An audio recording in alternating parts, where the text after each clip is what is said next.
Hello, my friend. I'm Paul. Welcome to Night of Tales, a quiet refuge for imagination and dreams. Set aside your worries, as tonight we journey together through worlds of magic, mystery, and wonder. Lie back, relax, and let the tales carry you away. Tonight, our paths leads us into the ancient lands of Middle-earth.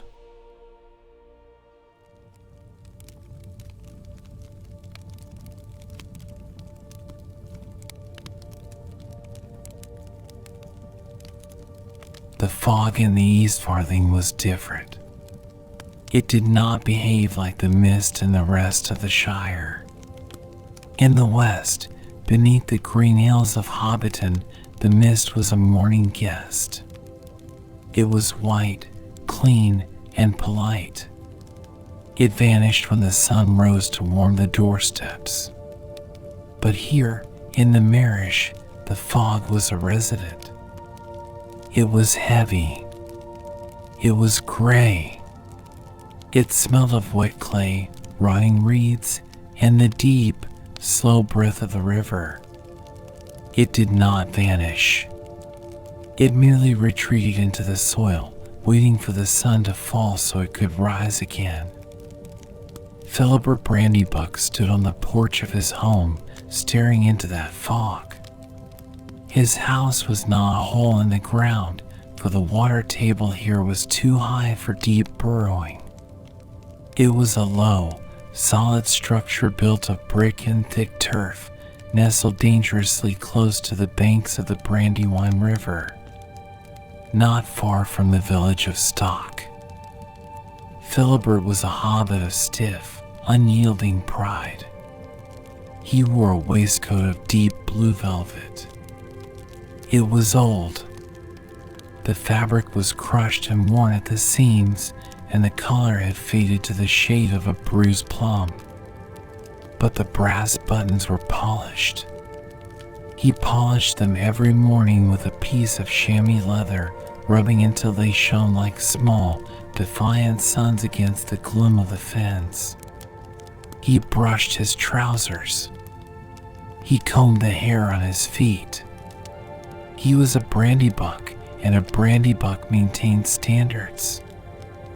He looked out at his garden. It was a devastation. The Brandywine River had risen 3 weeks ago. It was a silent, creeping flood. It had not come with a roar. It had come in the night, sliding over the banks like dark oil. It filled the furrows of the garden. It drowned the cellar. Now, the water was gone. It left behind a thick layer of slime. The smell was sharp and sour. It smelled of rot. "The beans are gone," Philibert said. He spoke to the air. He did not look at his daughter. Lelia Brandybuck sat on a wooden stool near the door. She was 10 years old. She had the dark, curly hair of the Brandybuck clan. Her face was pale. She was cleaning a small knife, though there was nothing to cut. "And the winter beets," Lelia added softly. "The cellar is full of black mud. The jars broke." Philibert stiffened. He jutted his chin out. It was a gesture he used when he was afraid. "The mud is good. It is river mud. Next year, the crops will be tall. We will have cabbages the size of wheels." "Next year is a long time away," Lelia said. Her stomach made a small, hollow sound. Philibert turned. His face was red. "We are Brandybucks. We are not some common burrowers. We have blood from the old Took and the masters of the hall. We do not starve. We endure. Cousin Saradoc would help, Lelia suggested. She kept her voice low. If you send a message to Buckland, they have high cellars and dry grain. Beg? Philibert's voice cracked. You want me to cross the river and beg? To stand at the Brandy Hall gate with my hat in my hand? He shook his head violently. No. The river took our food. The river will give it back. I will set the eel traps tonight. We will eat fresh eel. Lelia did not answer. She knew the river. The flood had churned the bottom.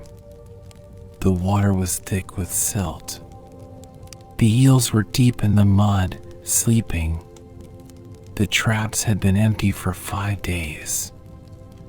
She looked past her father. She looked east.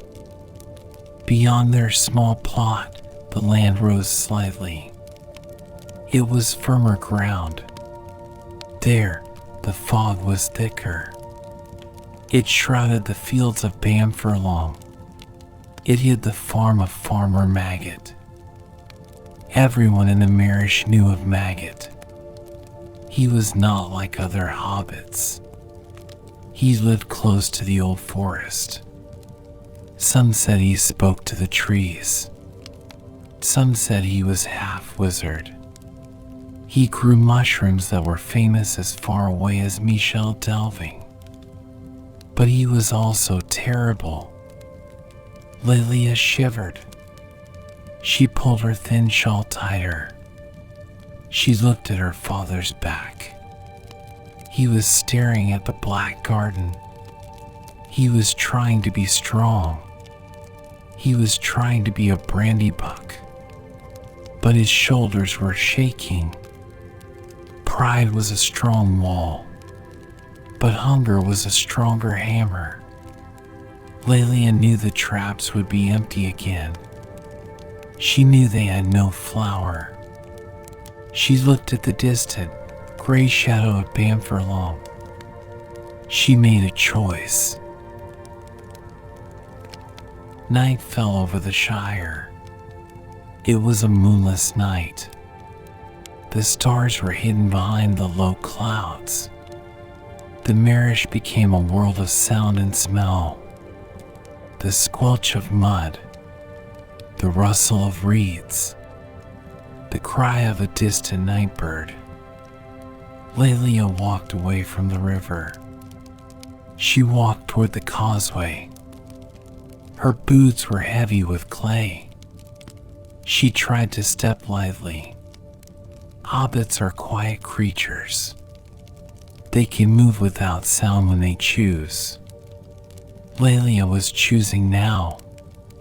She moved like a shadow. She thought of the stories. In the East Farthing, children were not scared of trolls or dragons. They were scared of Farmer Maggot. The stories were whispered by the fire. They said Maggot had eyes in the back of his head. They said he could hear a worm moving in the earth. But mostly, they spoke of the dogs. Grip, Fong, and Wolf. The names were like stones dropping into deep water. They were not friendly names. They were not names for pets who slept by the hearth. They were names for hunters. Lelia remembered the story of Frodo. It was a famous tale. Frodo was a far cousin of hers, kin through the vast Brandybuck family. He was now a grown hobbit, living far away in Hobbiton at Bag End, having been adopted by the wealthy Baggins clan. But years ago, when he was a boy living at Brandy Hall, he had been wild and daring. He had come here, to the Marish, to steal mushrooms.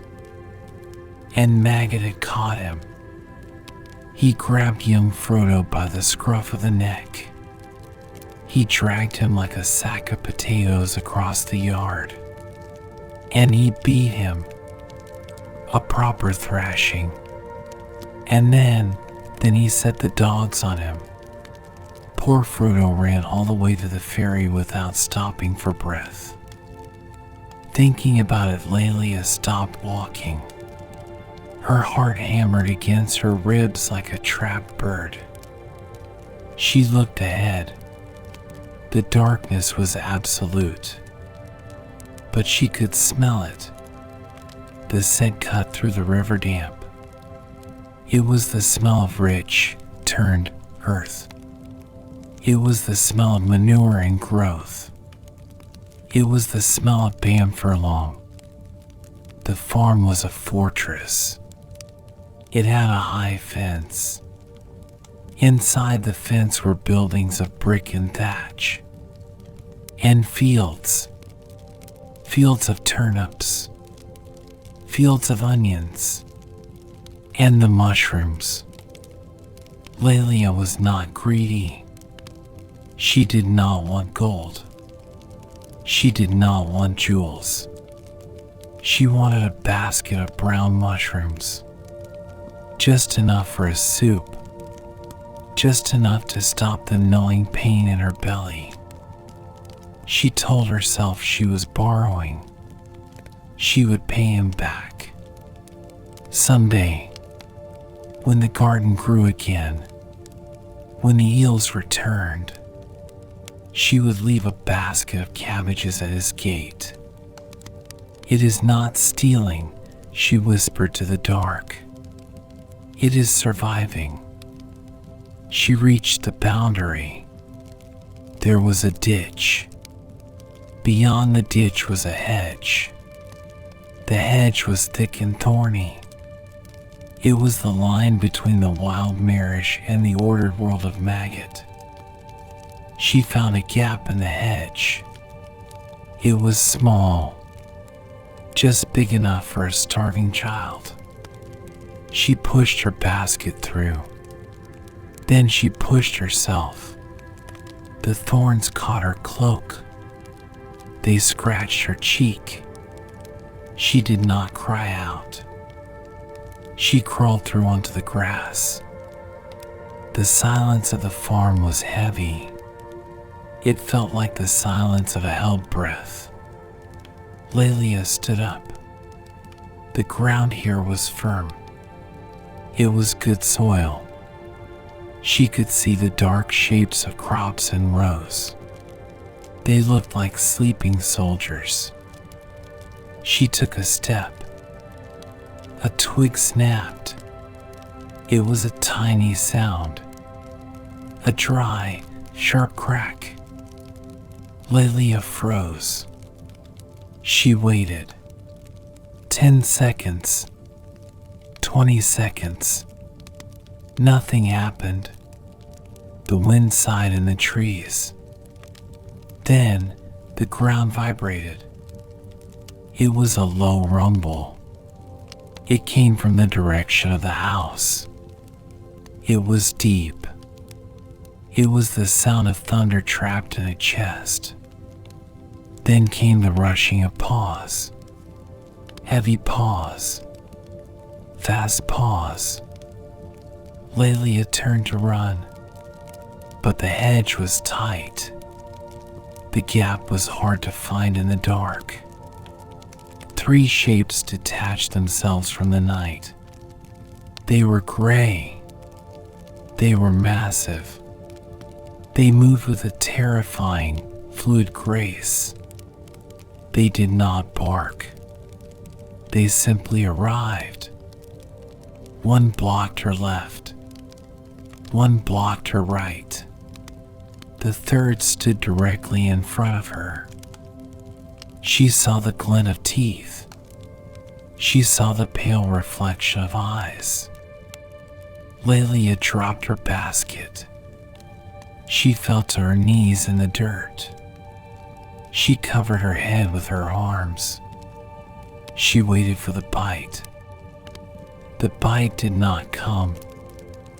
Instead, there was a sound of sniffing. It was a loud, wet sound. A cold nose touched her ear. Lelia whimpered. She curled into a tighter ball. She felt the heat radiating from the beasts. They were huge. They could snap her neck like a dry stick. Hold still. The voice was not loud. It was low. It was like two rocks grinding together deep underground. The dogs froze. They stopped sniffing. They stood as still as statues. Lelia dared to open one eye. A light was coming. It was a yellow lantern swinging in the dark. It bobbed up and down with the rhythm of heavy footsteps. The steps stopped. The lantern was lowered. The light blinded her for a moment. Well, the voice rumbled. What have we here? A badger? No. Too soft. A fox? No. Too slow. The light moved. It illuminated a pair of boots. They were massive boots. They were covered in mud. Above the boots were thick legs wrapped in wool. Above that, a broad chest. Farmer Maggot. He was a giant of a hobbit. He was broader than any brandy buck. His face was round and red, withered by the wind and the sun. He had bushy gray eyebrows that met in the middle. He held a thick ashwood staff in one hand. He looked down at Lelia. His expression was impossible to read in the shadows. Get up, he shouted. Lelia tried. Her legs were like water. She stumbled. Maggot reached out. His hand was the size of a shovel. He grabbed the back of her cloak. He hauled her to her feet with effortless strength. He set her down firmly, as if he were planting a fence post. Look at me, he commanded. Lelia looked. She saw eyes that were sharp and hard. They were not cruel eyes, but they were severe. They were the eyes of a hobbit who protected his own. You know the rules, Maggot said. He leaned on his staff. The Marish knows the rules. The Bucklanders know the rules. Even the birds know the rules. You do not cross my hedge. He gestured to the dogs. Grip, Foam, Wolf, he named them. The dogs' ears twitched. They are trained to catch wolves. They are trained to fight badgers. Do you know what they do to trespassers? Lelia shook her head. Tears began to spill down her muddy cheeks. Please, she whispered. I'm sorry. I won't do it again. That is what they all say, Maggot grunted. They are sorry when they see the teeth. They are not sorry when they are filling their pockets with my mushrooms. He kicked the empty basket she had dropped. It rolled away into the dark. Empty, he noted. You are a poor thief. You haven't even taken anything yet. I couldn't find them, Lelia sobbed. It was too dark. Who are you? Maggot demanded. He brought the lantern closer to her face. He studied her features. You have the look of the river folk. A brandy buck? Lelia nodded. Lelia, Philibert's daughter. Maggot made a sound. It was a snort. Philibert? The stiff-necked fool near stock? The one who wears brass buttons to dig turnips? Yes, Lelia whispered. And does Philibert Brandybuck send his children out to rob his neighbors? Maggot's voice grew harder. Does he teach you to creep in the night? Is this the manners of the Brandybucks? He doesn't know. Lelia cried out. The accusation hurt more than the fear. He would die if he knew. He is proud. He would never steal. Then why are you here? Maggot leaned closer. The dogs took a step forward. Why risk the dogs, girl? Lelia looked at the dogs. She looked at the heavy staff in Maggot's hand. She felt small and dirty and hopeless. Hunger. The word hung in the cold air. Maggot did not move. He waited. The flood took the garden. It took the cellar. The mud is black.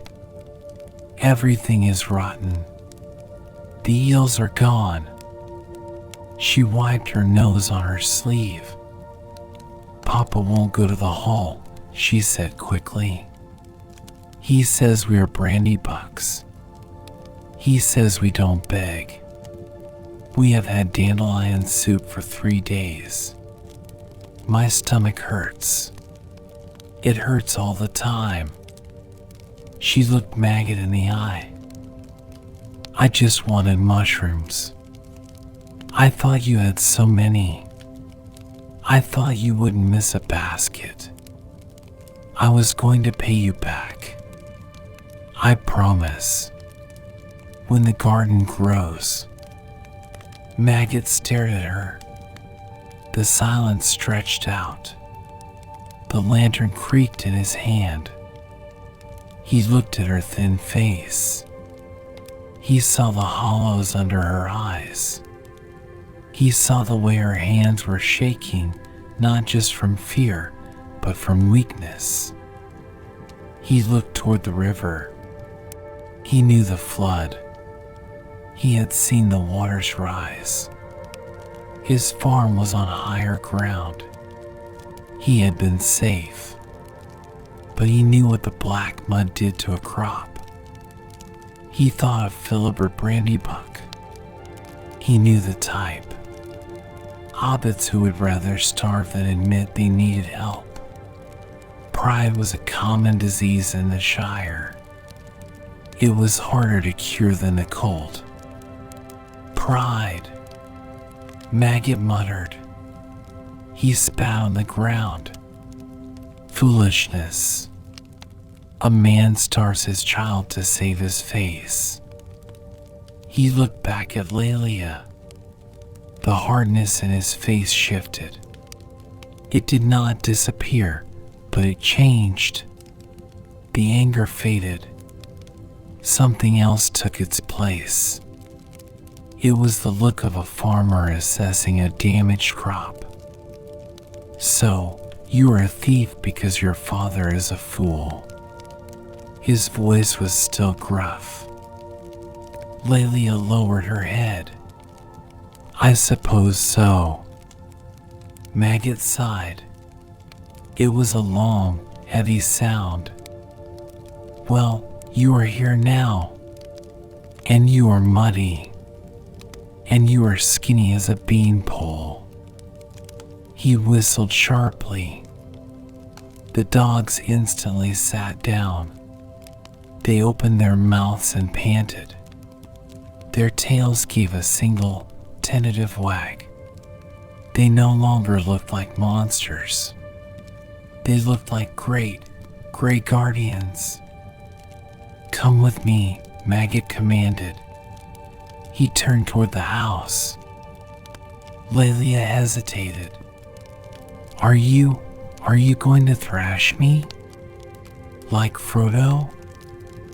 Maggot stopped. He looked back over his shoulder. A glint of amusement appeared in his eye. Frodo, he rumbled. Is that what they say? That I thrashed him? He chuckled. It was a dry, rusty sound. I scared him, yes. I put the fear of the marish into him. He needed it.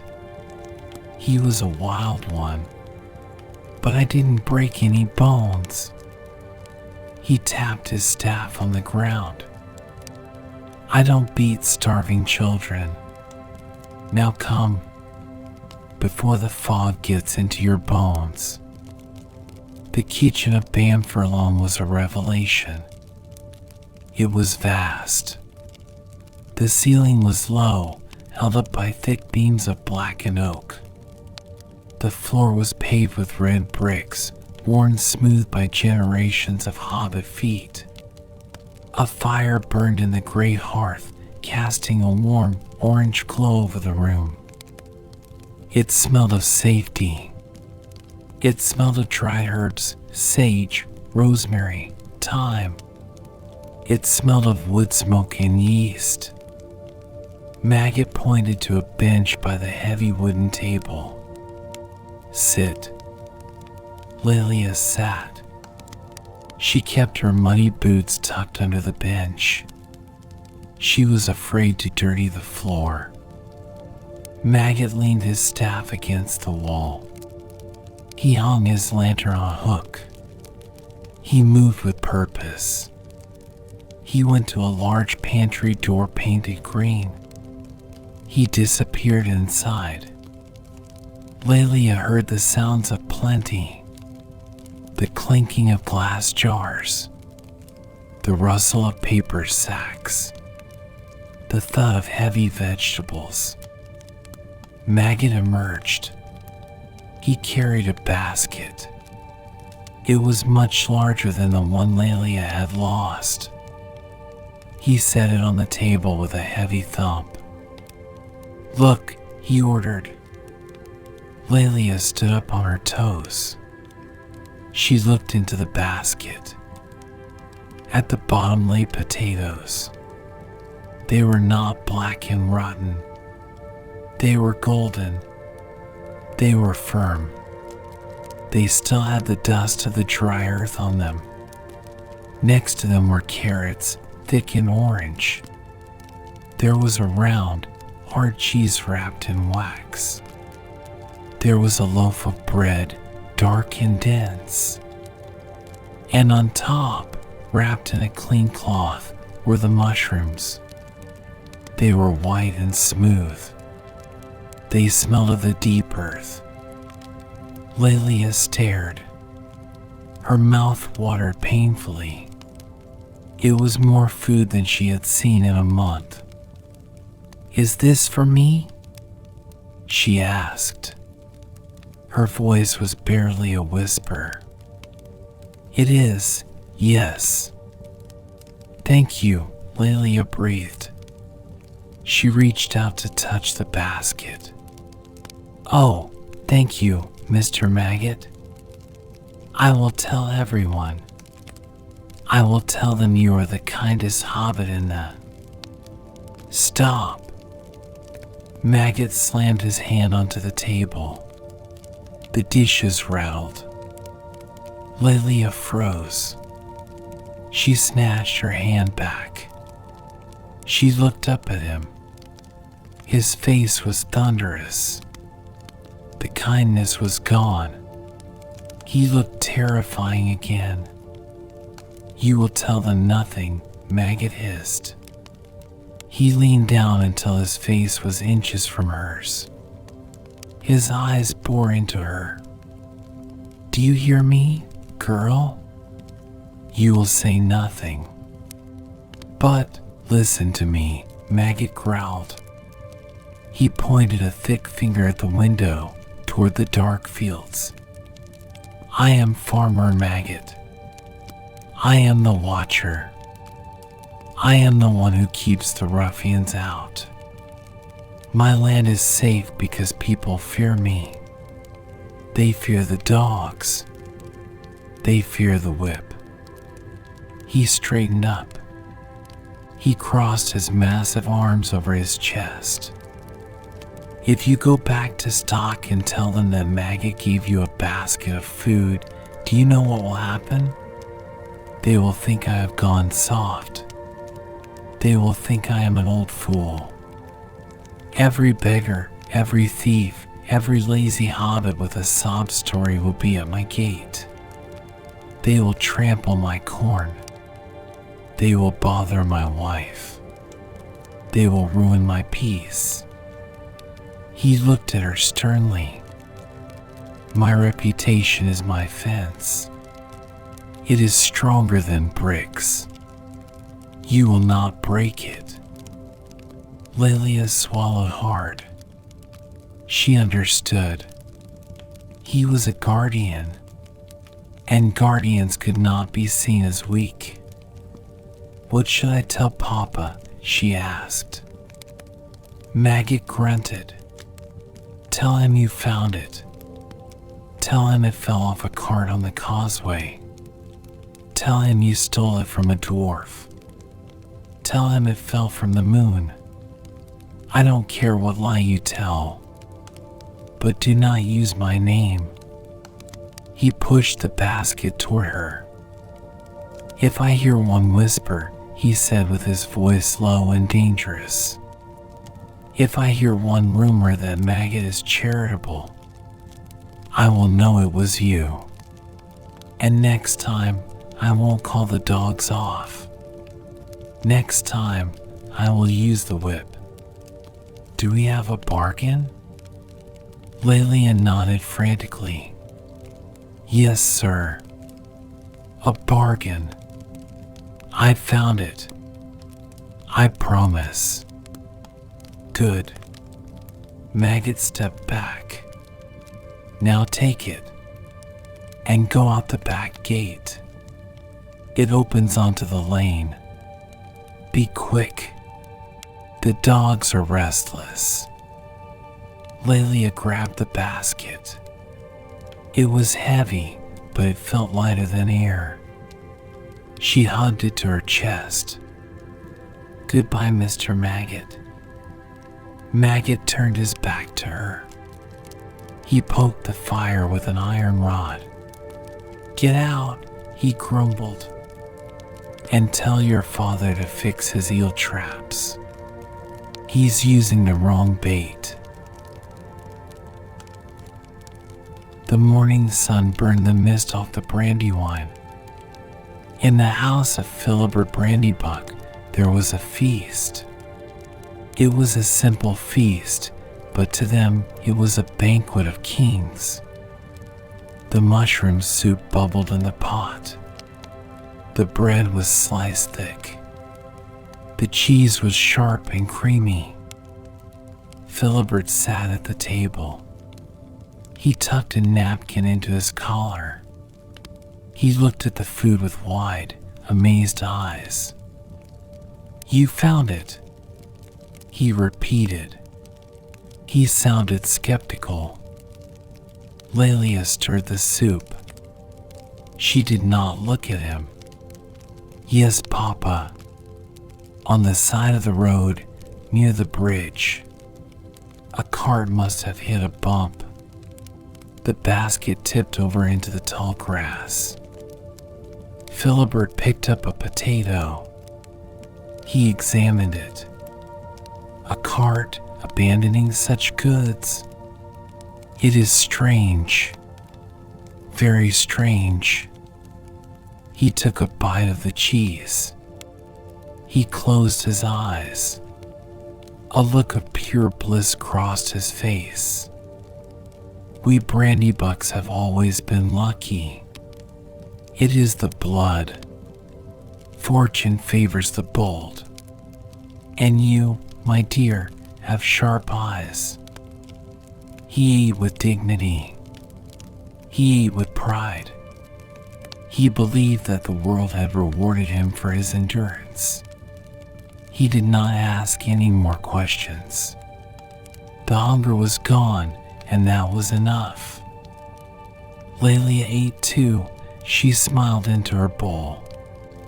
She kept her secret. Weeks passed. The mud in the garden dried. Philibert worked the soil, breaking up the crust.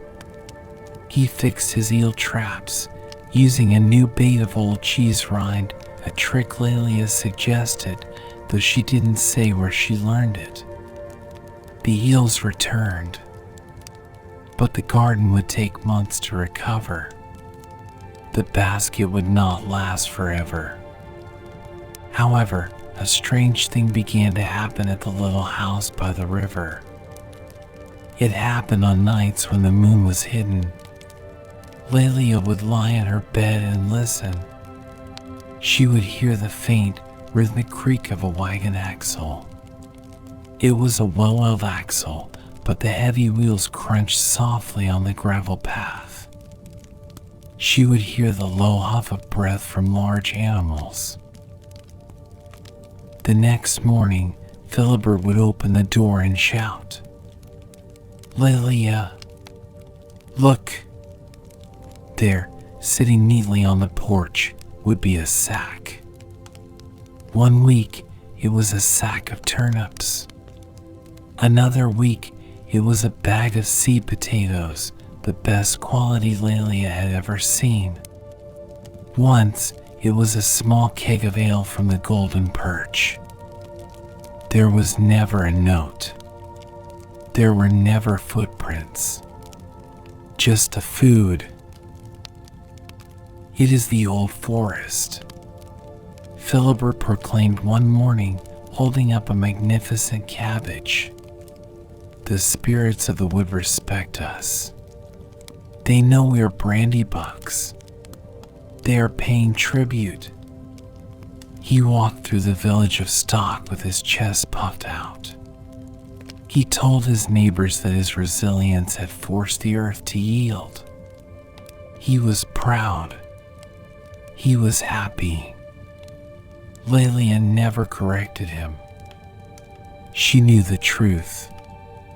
She knew the sound of that wagon. She knew who drove it through the dark, misty nights of the Marish. She knew that miles away, behind the high fence of Bam Furlong, Farmer Maggot sat on his porch. She knew he scowled at travelers. She knew he shouted at birds. She knew he told terrifying stories to the local lads about what Grip, Fong, and Wolf did to trespassers. He kept his walls high. He kept his reputation sharp. He remained the monster of the Marish. But Lelia knew better. As she sliced the turnips for stew, she looked out the window toward the east. She saw the gray mist swirling over the distant fields. She smiled. "Thank you, you terrible old giant," she whispered. And in the silence of the kitchen, she felt safe. For she knew that the fiercest dogs guarded the kindest gates, and the darkest nights hid the brightest hearts.